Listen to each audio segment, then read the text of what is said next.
Ladies and gentlemen of the jury, today is the trial of Macbeth, former King of Scotland and of Glamis and Cawdor. Please listen to the evidence before forming your opinions and making your final decision.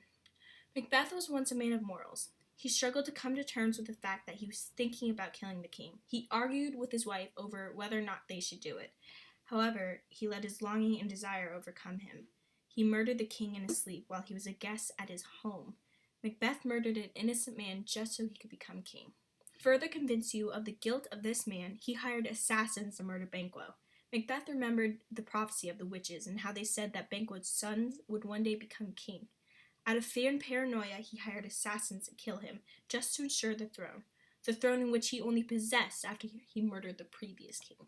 Macbeth purposely killed former King Duncan of Scotland. He conspired with his wife, then went forth and committed the crime, then blamed it all on his servants, all in the hopes to obtain more power.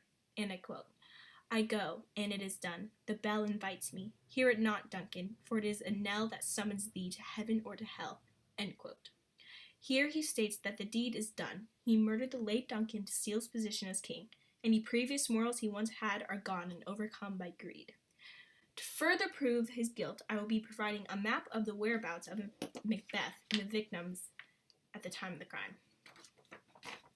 Now, this is a map of Scotland at that time.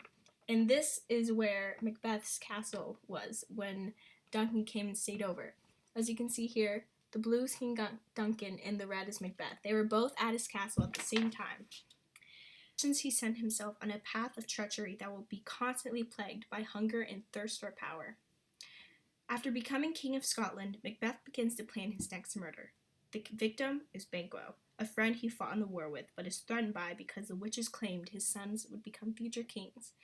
I quote, "Your spirits shine through you. Within this hour at most, I'll advise you where to plant yourselves, acquainted with a perfect spy o' the time. The moment on't fort must be done tonight, and something from the palace. Always thought that I require clearness, and with him to leave no rubs nor blotches in the work.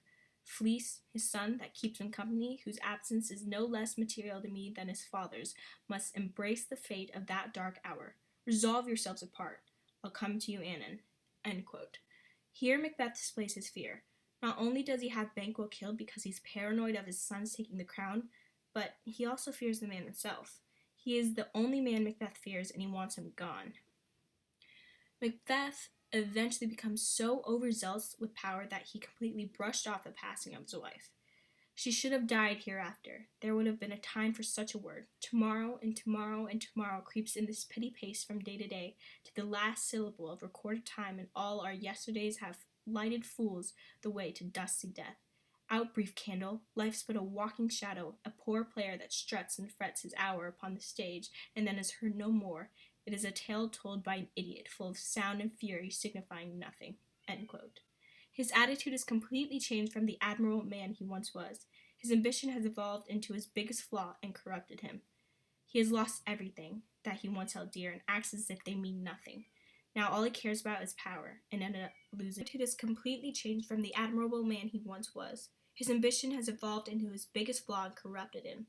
He's lost everything that he once held dear and acts as if they mean nothing. Now all he cares about is power, and he ended up losing that too. The verdict: he is guilty for the crime of first-degree murder, and he should be charged as an adult.